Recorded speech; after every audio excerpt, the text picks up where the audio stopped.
से देश की हुकूमत से उनकी सोच में बदलाव नहीं आया। 2-4 दिन पहले, 8 दिन पहले अमित शाह होम मिनिस्टर, उन्होंने मेरे ऊपर अटैक किया। मेरे बारे में कुछ बातें कही गई। उन्होंने कहा कि देश के जितने भ्रष्टाचार है उनके सूबेदार शरद पवार। अजीब बात है, जो आदमी आज देश का होम मिनिस्टर है, होम मिनिस्टर ऐसा आदमी है कि जब गुजरात में थे वहाँ कानून का गलत इस्तेमाल किया, इसके लिए सुप्रीम कोर्ट ने उनको गुजरात से तर्जीहात किया।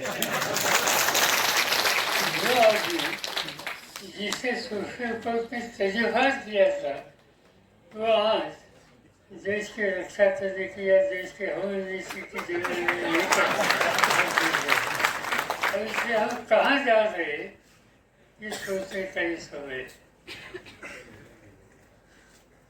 आज जिस तरह से इन लोगों के हाथ में हुकूमत से ये कदम उठा रहे, मुझे लगता है कि हम लोगों को हमेशा सोचना होगा, ध्यान देना होगा, नहीं तो इस देश को गलत रास्ते भर देने का काम आज की हुकूमत में बैठे वाले लोग 100% करेंगे। और इन सब बारे में हम लोगों को ध्यान देना होगा। अभी मैं कुछ ज़्यादा समय लेना नहीं चाहता हूँ, इतना ही कहता हूँ कि ये किताब तैयार हुआ, किताब की जिम्मेदारी जो ली थी तो उन्होंने अच्छे तरह से यहाँ ली।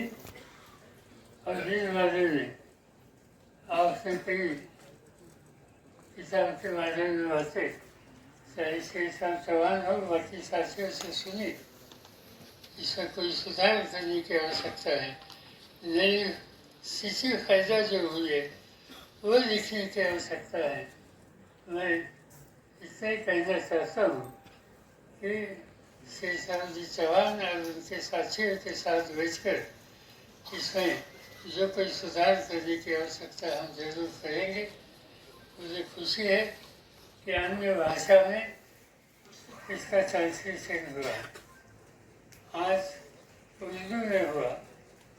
मैं तो उर्दू पढ़ नहीं सकता, मगर उर्दू समझ सकता हूँ। और इसलिए कम से कम समझने वाले भाषा में ये किताब यहाँ आ गया। और जिसकी जिम्मेदारी जो हमारे साथियों ने ली थी, इन सभी को मैं धन्यवाद देना चाहता हूँ। एक ही बात जाते जाते तोहफे जी को कहना चाहता हूँ। तोहफे जी ने यह कहा कि हम शरद पवार की उंगली पकड़कर आए। ये स्टेटमेंट मैं बिल्कुल मानता नहीं हूँ, क्योंकि एक दिन नरेंद्र मोदी ने एक स्पीच में ऐसा कहा था कि शरद पवार की उंगली पकड़कर मेरा उंगली पर मेरा पूरा भरोसा है। मैं किसी के हाथ की उंगली नहीं दूंगा। ठीक है, अल्लाह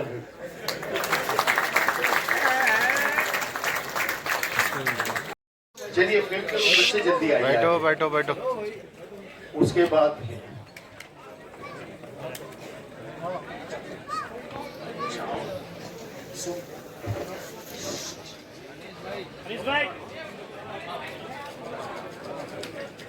तशरीफ रखिए। अभी जो है वोट ऑफ थैंक्स होना है।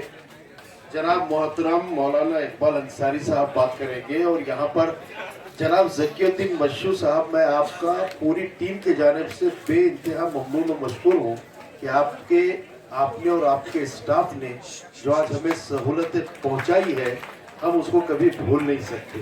जोरदार तालियां मशहूर जी के लिए।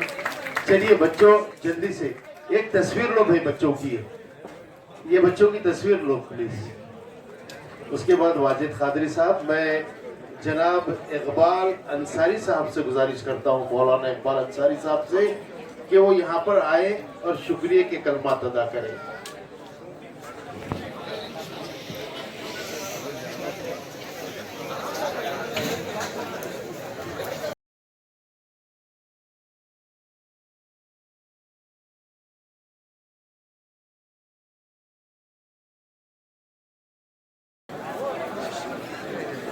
इकबाल अंसारी साहब, बात लगा मेरा और छुट्टे रहे ना तो घर में रहना, बाहर नहीं निकलना। इतनी बात नहीं कर ये देखो मार रहे, मेरे को देख रहे तुमको, इतनी बात नहीं कराना मारने की बात नहीं बात कर रहे मैं। तो गलत नहीं इतनी बात नहीं कर रहा थोड़ा बहुत धक्का नहीं लगता, थोड़ा बहुत तो धक्का नहीं लगता। चौहान साहब, मखदूम फारूक, आने वाले दिनों में गठबंधन की सरकार इंशाअल्लाह महाराष्ट्र में बनेगी। हम उस वक्त देखेंगे कि हमारे सारे मुतालबात पूरे होंगे। कल दिल्ली की सरजमीन पर शरद पवार साहब से मुलाकात की कोशिश की गई मगर नहीं हो सकी। मालूम हुआ कि आज हमें चाहिए कि हम गठबंधन के लिए बाकायदा कोशा रहें और जो तरीकवार और चौकीदार का यहाँ पर मामला आया है उसको अपने दिमाग में रख के आने वाले दिनों में सेकुलरवादों को हम कामयाब करने की कोशिश करें। मैं सबका शुक्रिया अदा करता हूँ और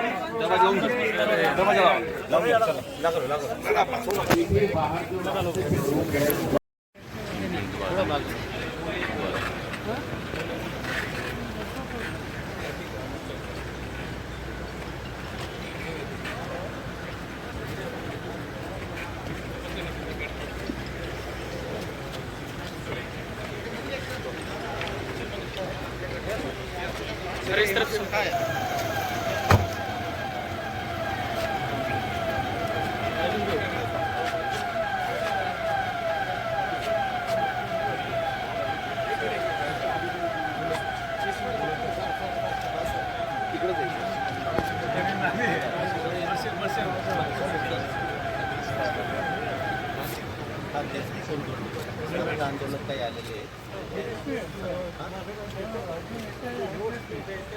तेच सांगतो हे तर PIC नाही काय नाही सध्या आहे आपल्याला भेटायचं काय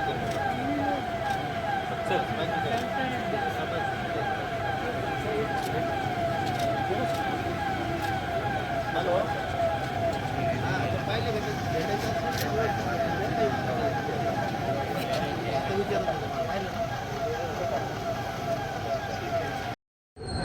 आज हज हाउस पर जनाब शरद पवार साहब की लिखी हुई किताब पर इजरा हुआ और यकीनन शरद पवार साहब जो है हिंदुस्तान की एक बेबाक शख्सियत है।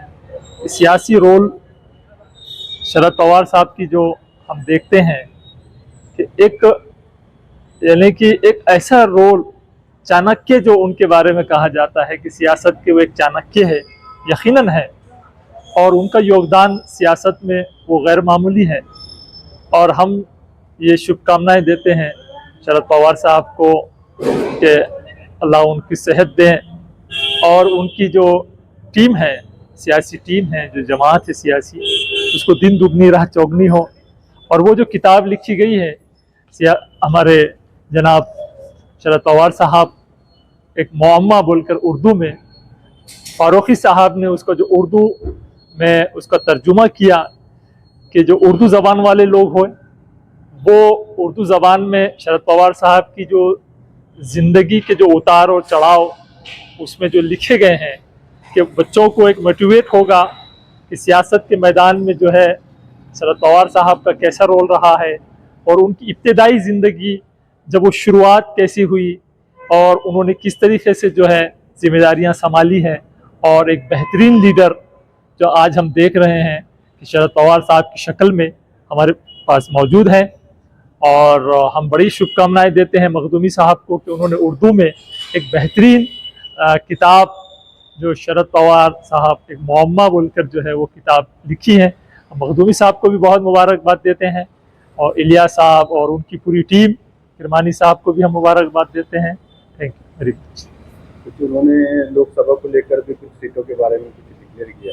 जी, उसके अब वो तो बेहतर सियासी हजरात जानेंगे।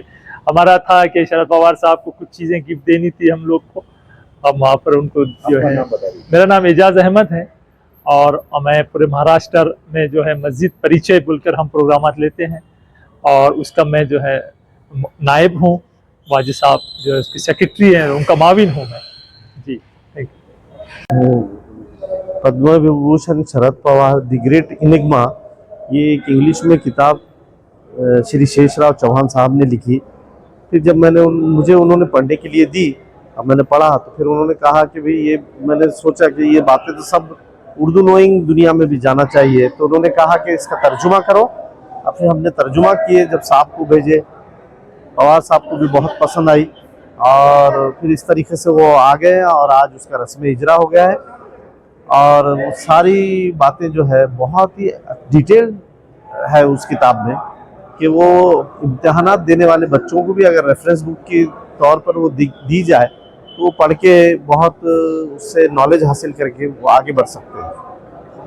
किताब के अंदर का एक आधा माहौल किताब के अंदर ये है कि भाई जैसा उन्होंने अपनी तकरीर में भी बताया कि 1993 में 2 भूकंप आ गए थे। एक ज़मीन पे आ गया था जो बॉम्ब ब्लास्ट का था और एक ज़मीन के नीचे आ गया था जो किल्लारी का और लातूर का जो है तो अर्थक्वेक ज़लज़ला था। तो ये दोनों को भी हैसियत चीफ मिनिस्टर उन्होंने बहुत असलूबी के साथ उन्होंने जो है तो उसका सलूशन निकाले और सारी चीज़ें रिस्टोर करने में वो कामयाब रहे। जी, मैं डॉक्टर मखदूम फारूकी, इस किताब का ट्रांसलेटर।